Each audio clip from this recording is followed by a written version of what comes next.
Hello everybody and welcome back.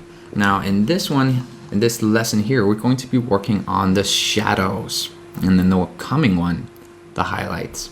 Now there are several different ways of doing this, and I'm just going to use the one that I prefer. And we're going to select everything, copy merged, and paste it to a new layer. We're going to paste it one more time for the next lesson. Call the top one highlights, hide it for now, and call the bottom one shadows.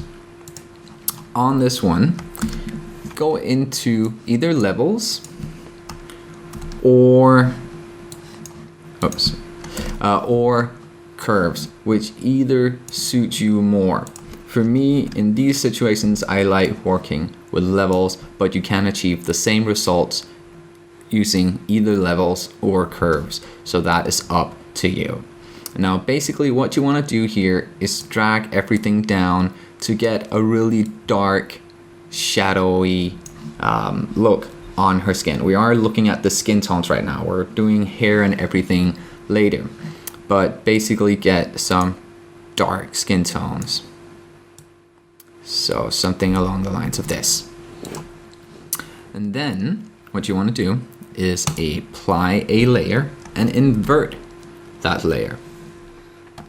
And then with a big white brush, big soft white brush, bigger than this, you want to paint in where you want the shadows to be. And this is really where you start shaping the face. Generally, I like putting in a bit under her chin, around the hair on the sides. Don't worry about spilling over here.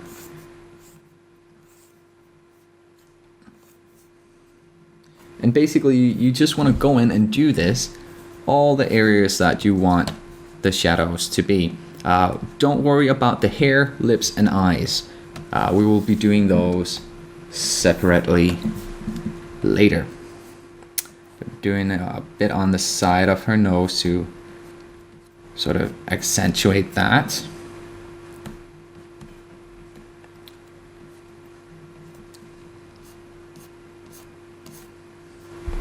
And if you go a little strong, don't worry about it, because we have this on a separate layer. So if we feel that the effect is too strong, which it usually is when you're working like this because you need to be able to see what you're doing, we can just lower the opacity of the layer. And as I said, don't really work on the eyes, but you should work around the eyes.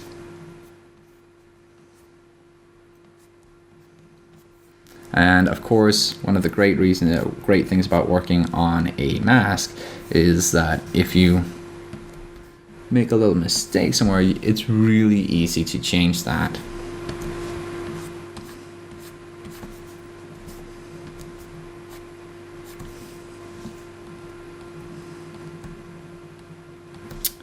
And it is the more you do this, the more you sort of put a bit of effort into this stage, generally the better the image will be in the end. You can also almost get sort of an HDR-ish look doing this. In my experience, generally you end up doing more shadows and less highlights, and the shadows are generally bigger and the highlights are more detail oriented. So now we have that, and we're going to put that down to maybe around 50 for now. And you can just see the difference here. It really shapes the face, and it makes the entire image stand out a lot more. So that's it for this lesson in the shadows, and in the next one we're going to be looking at working with the highlights. Thank you for watching, and I'll see you next time. Bye.